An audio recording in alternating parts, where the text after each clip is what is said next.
नमस्कार एवरीवन।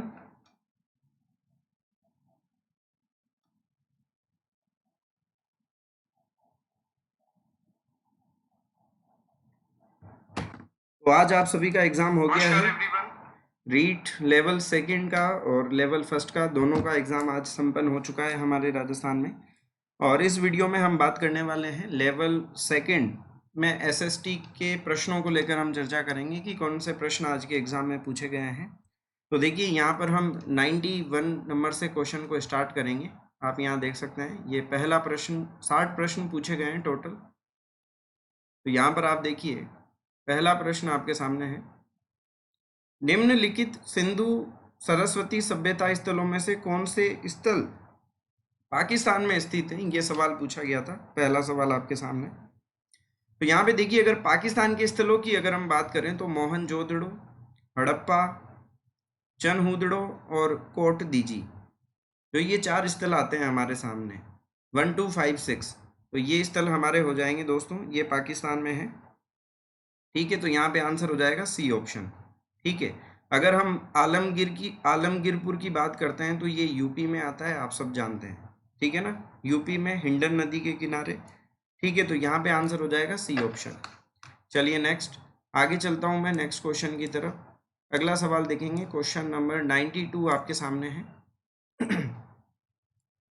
देखिए दोस्तों 92 नंबर का क्वेश्चन, महान गणितज्ञ ब्रह्मगुप्त का जन्म राजस्थान के किस जिले में हुआ है। तो यहाँ पे सही आंसर रहेगा जालोर, आंसर रहेगा ए ऑप्शन परफेक्ट आंसर। ठीक है, चलिए सर आगे चलते हैं। क्वेश्चन नंबर 93 देखेंगे दोस्तों। एसएसटी के प्रश्नों पर हम चर्चा कर रहे हैं इस वीडियो में। तो यहाँ पे आप देखिए 93 में, वैदिक काल के बारे में निम्नलिखित कथनों पर विचार कीजिए दोस्तों, और कौन सा कथन यहाँ पे सही है दोस्तों, इसके बारे में आपको बताना है। तो यहाँ पे अगर हम बात करें 93 नंबर के क्वेश्चन में, तो यहाँ पे देखिए गृहस्थ आश्रम अन्य सभी आश्रमों का पोषक था, बिल्कुल सही बात है। ठीक है, और ग्राम के अधिकारी को ग्रामणी कहा जाता था, बिल्कुल सही है। और व्यापारी वर्ग को विश कहा जाता था, ये बात गलत है यहाँ पे। तो यानी कि ए और बी ऑप्शन परफेक्ट आंसर हो जाएगा। नेक्स्ट क्वेश्चन नंबर 94 देखेंगे। यहाँ पे देखिए 94 नंबर की बात करते हैं। संत दरियाव जी द्वारा राम स्नेही संप्रदाय की शाखा कहाँ पे स्थापित की। देखिए दोस्तों यहाँ पे बात की जा रही है संत दरियाव जी के द्वारा। देखिए जो दरियाव जी का जो पंथ था, इसको कहते थे दरिया पंथ कहते थे, दरिया पंथ भी इसको कहते हैं। ठीक है ना, और ये रैन शाखा थी दोस्तों, तो यहाँ पे सी ऑप्शन हो जाएगा। ठीक है ना, सी ऑप्शन रैन शाखा दरिया पंथ। ठीक है, और शाहपुरा में तो दोस्तों आप सभी को पता है राम स्नेही संप्रदाय की मतलब मुख्य केंद्र आप बोल सकते हो, जिसकी स्थापना रामचरण जी ने की थी। सिंहतल शाखा बीकानेर में है। खेड़ापा शाखा, इनका संबंध बिल्कुल नहीं है। तो सिंहतल शाखा हरि सिंह जी से संबंधित है। ठीक है, तो यहाँ पे परफेक्ट आंसर हो जाएगा रेण शाखा दरिया पंथ जिसको कहते हैं, सी ऑप्शन। आगे बढ़ता हूं मैं क्वेश्चन नंबर 95 पे। देखिए महावीर स्वामी को लेकर ये प्रश्न पूछा गया था, क्वेश्चन नंबर 95। महावीर स्वामी के बारे में निम्नलिखित कथनों पर विचार कीजिए दोस्तों। महावीर स्वामी का जन्म क्या लुम्बिनी में हुआ था, बिल्कुल गलत बात है दोस्तों।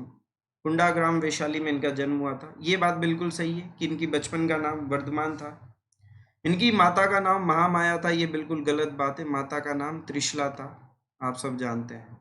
ठीक है, और ये जैन धर्म के प्रथम तीर्थंकर थे, ये गलत बात है दोस्तों। प्रथम तीर्थंकर तो ऋषभ देव थे। तो यहाँ पे केवल ये बी वाला सही है, तो यानी कि केवल B, A option perfect answer होगा। चलिए आगे बढ़ता हूँ मैं। क्वेश्चन नंबर आगे देखिए 96 पर बात करते हैं, ध्यान देंगे सभी।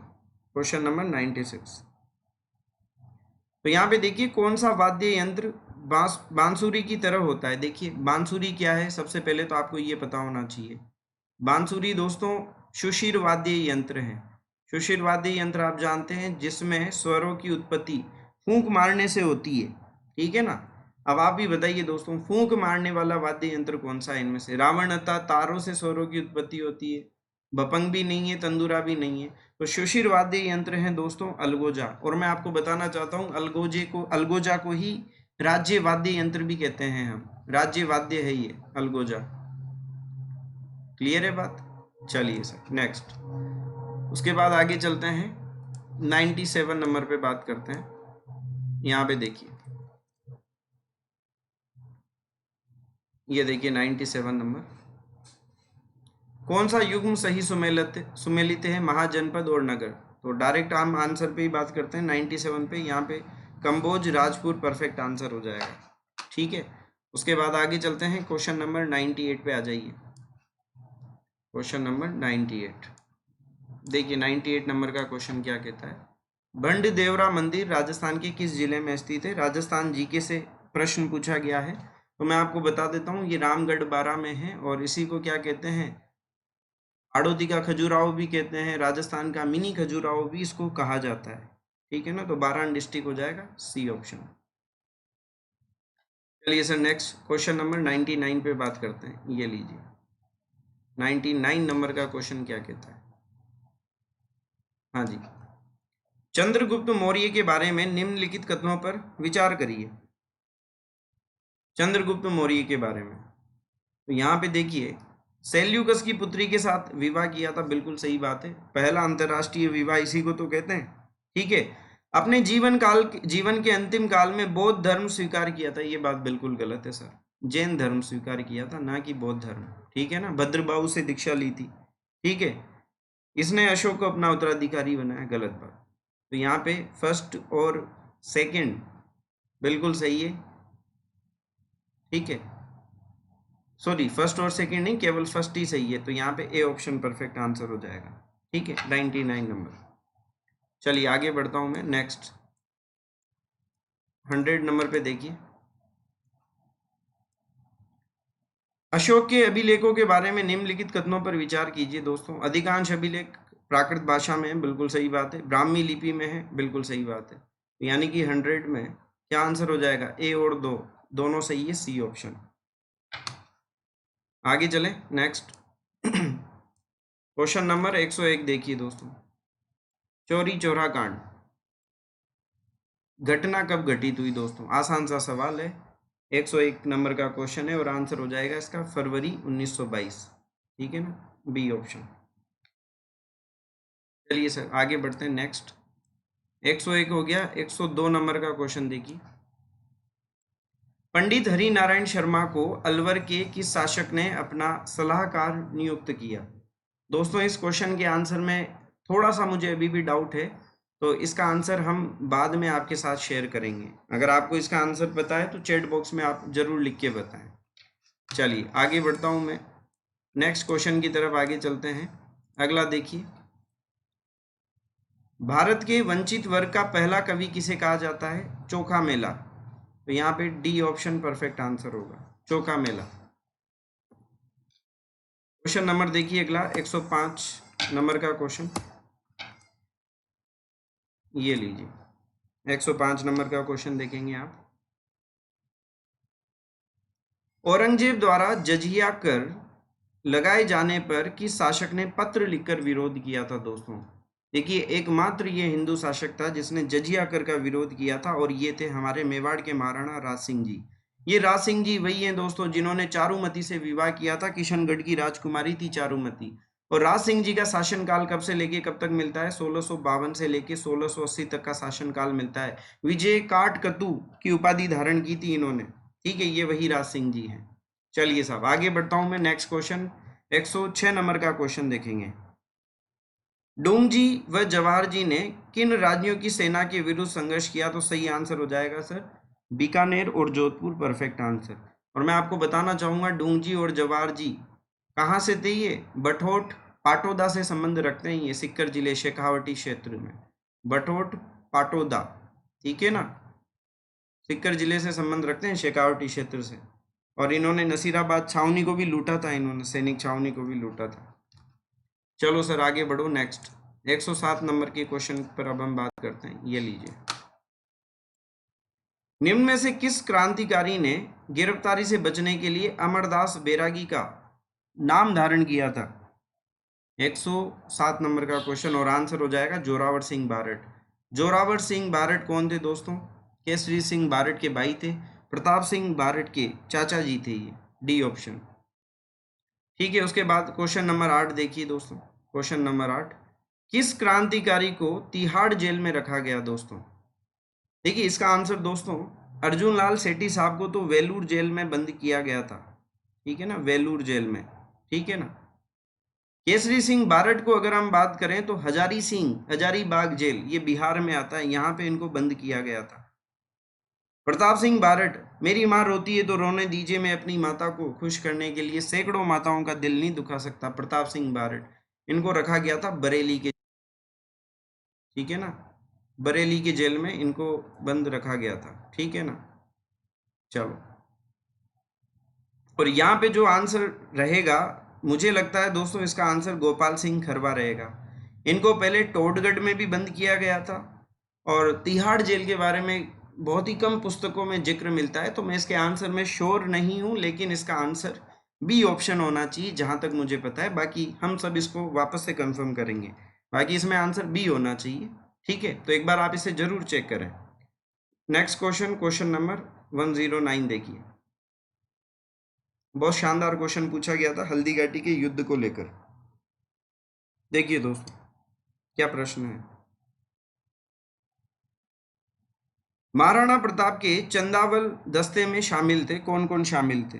चंद्रावल, देखिए दोस्तों सेना में होता है ना हरावल, तो आगे वाला भाग होता है, एक ढोलान होता है बीच वाला भाग, और एक होता है चंद्रावल पीछे वाली सेना। तो चंद्रावल का नेतृत्व करने वाले थे दोस्तों, लीड किया था राणा पुंजा ने, ध्यान रखिएगा, क्योंकि हकीम खां सुर तो आएंगे नहीं और कृष्णदास चुड़ावत आएंगे नहीं, क्योंकि इन्होंने तो हरावल का नेतृत्व किया था। यानी 4 और 6 तो आना ही नहीं चाहिए कहीं भी। तो देखिए यहाँ पे भी 4 गलत आ रहा है, यहाँ पे भी 4 आ रहा है, ठीक है ना, यहाँ पे 6 आ रहा है, तो यानी कि 1 2 3 5 सही आंसर हो जाएगा इसका डी ऑप्शन, क्योंकि कृष्णदास चुड़ावत हकीम खां सूरी के साथ में थे, हकीम खां सुर के साथ में थे। चलिए नेक्स्ट, 109 हो गया, उसके बाद आगे चलता हूं मैं। नेक्स्ट क्वेश्चन 110 नंबर का सवाल देखेंगे।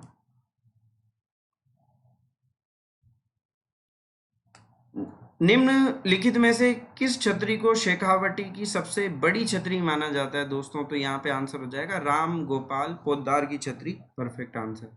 दुर्गादास राठौड़ की छतरी किस राज्य में है? बिल्कुल आसान सा सवाल है, उज्जैन में है, मध्य प्रदेश में है, बिल्कुल सी ऑप्शन। चलो सर आगे बढ़ते हैं, 112 नंबर का सवाल देखिए। चावंड चित्रकला शैली का विकास किस क्षेत्र में हुआ? बिल्कुल मेवाड़, मेवाड़ की उपशैली मानी जाती है चावंड, ठीक है ना। अमर सिंह प्रथम का काल स्वर्णकाल माना जाता है, महाराणा प्रताप जी के समय ये शुरू हुई और महाराणा प्रताप जी के पुत्र का नाम है अमर सिंह प्रथम। किशोरी देवी किस किसान आंदोलन से संबंधित रही दोस्तों? सिक्कर किसान आंदोलन, बी ऑप्शन, ठीक है। चलो आगे बढ़ो भैया, नेक्स्ट क्वेश्चन नंबर 114। 114 नंबर पे देखिए, बजटी नामक आभूषण शरीर के किस भाग में धारण किया जाता है? बिल्कुल आसान सा सवाल है, गले में धारण किया जाता है, डी ऑप्शन, ठीक है। चलें सर आगे, नेक्स्ट अगला सवाल देखिए। नेक्स्ट क्वेश्चन, राष्ट्रीय शिक्षा नीति 2009 में प्रस्तावित राष्ट्रीय आकलन केंद्र को किस क्या नाम दिया गया? परख आंसर हो जाएगा दोस्तों 116 में, ठीक है। राजस्थान में उच्च प्राथमिक विद्यालयों में कल्प कार्यक्रम का प्रारंभ कब हुआ? 117 नंबर क्वेश्चन और आंसर हो जाएगा 2004 और 5। और सभी विद्यार्थी एक बार वीडियो को लाइक जरूर कर दें। अगला सवाल देखिए, 118 नंबर का सवाल देखेंगे।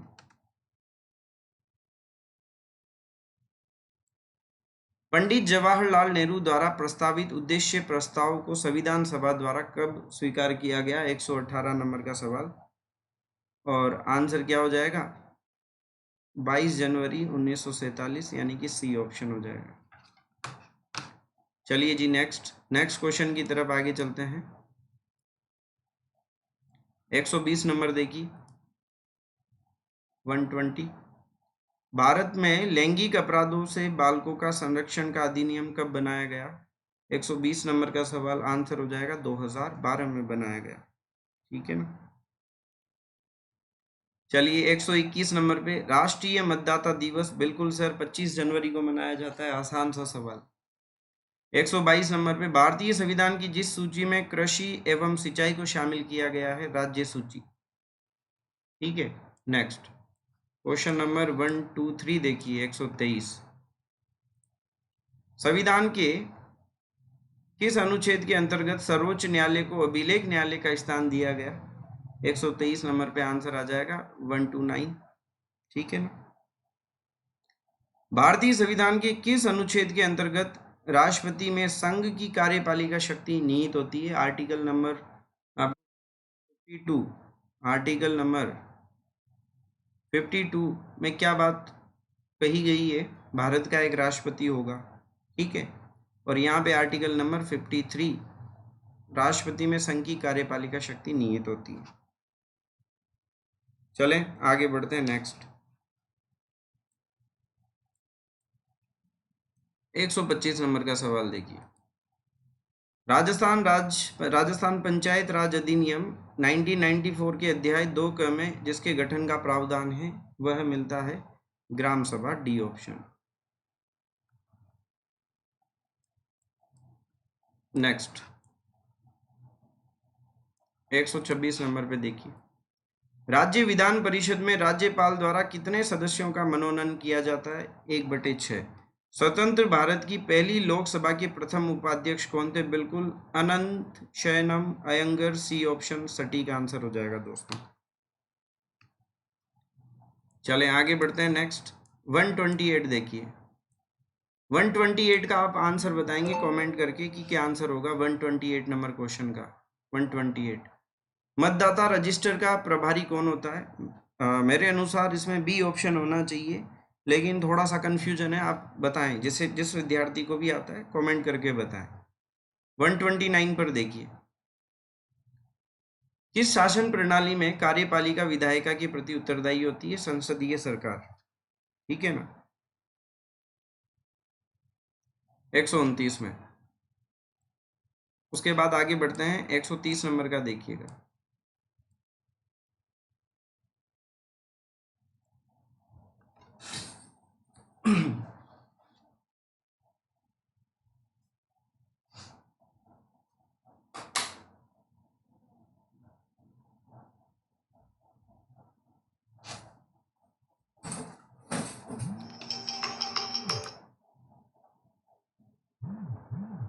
अगला क्वेश्चन देखेंगे। नेक्स्ट क्वेश्चन,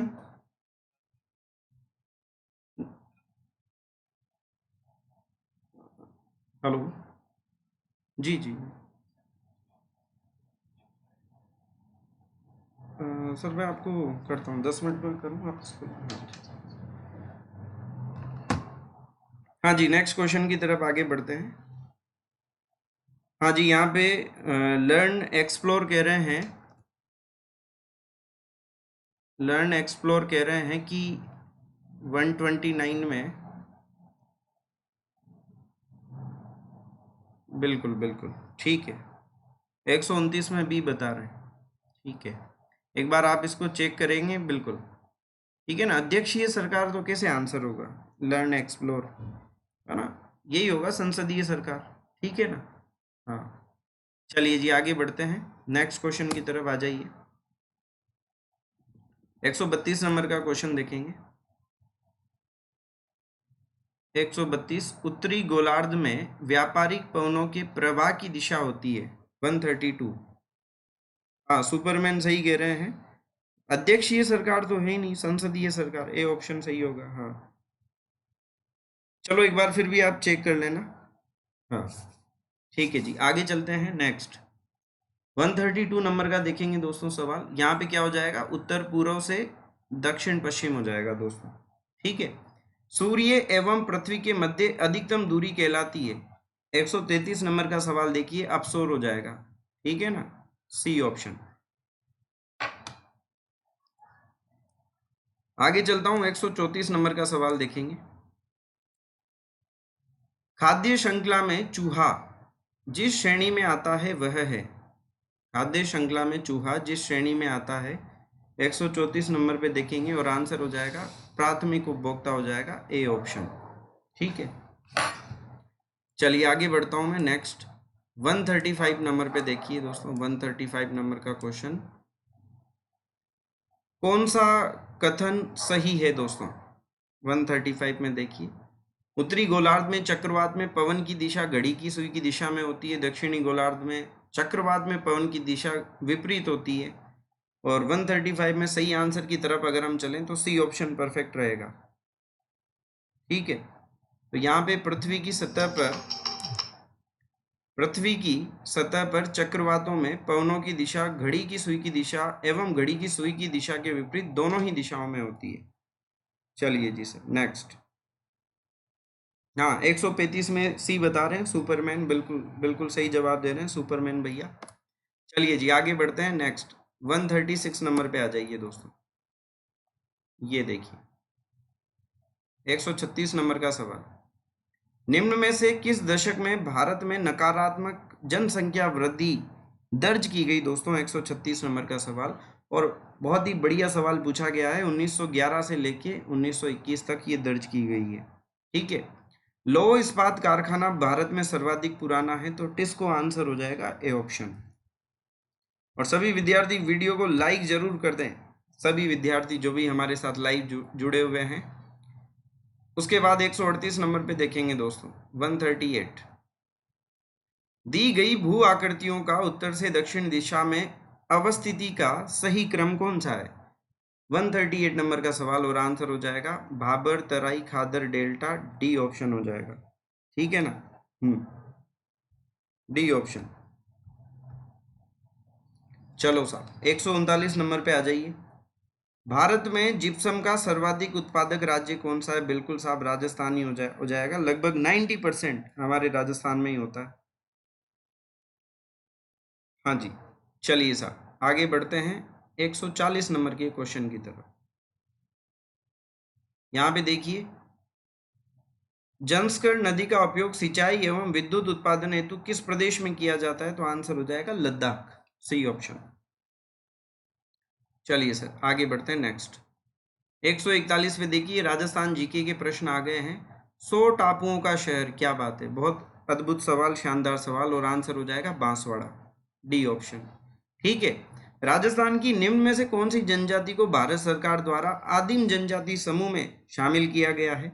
बिल्कुल सर, बिल्कुल सहरिया, और सहरिया जनजाति दक्षिण पूर्वी राजस्थान बारान डिस्ट्रिक्ट में ये सबसे ज़्यादा मिलेगी। ठीक, नेक्स्ट अगला देखिए 143 नंबर पे, बहुत ही प्यारा खूबसूरत सवाल, राजस्थान में मीठे पानी की सबसे बड़ी झील कौन सी है? बिल्कुल sir, Jaisamand, perfect answer, A option. Rajasthan Bharat में निम्न में से कौन सी फसल का सर्वाधिक उत्पादक राज्य है? दोस्तों बिल्कुल बाजरे में नाम आता है हमारे राजस्थान का, और यहाँ पे सरसों में भी पहला स्थान है राजस्थान का, सी ऑप्शन। ठीक है ना, मूंगफली तो हमारे राजस्थान में बीकानेर में होती है सबसे ज़्यादा, पता होगा आप लोगों को, बीकानेर में, राजकोट कहते हैं। ठीक है, तो यहाँ पे तो सरसों आंसर हो जाएगा, सी ऑप्शन। उसके बाद अगला बहुत ही आसान सा सवाल, अध्यापन कक्ष में पृथ्वी की आकृति को समझाने का सर्वश्रेष्ठ साधन क्या है? बिल्कुल, पृथ्वी की आकृति को समझाने के लिए सही आंसर क्या हो जाएगा? ग्लोब हो जाएगा, ग्लोब। ठीक है ना, ए ऑप्शन हो जाएगा सही आंसर। ठीक है ना, चलिए सर आगे बढ़े। नेक्स्ट 146 नंबर पे आ जाओ सर, ये लीजिए 146 नंबर पे कहाँ गया क्वेश्चन, ये देखिए 147। एश्योरेंस शब्द का प्रयोग होता है किस लिए? दोस्तों जीवन बीमा के लिए, ए ऑप्शन।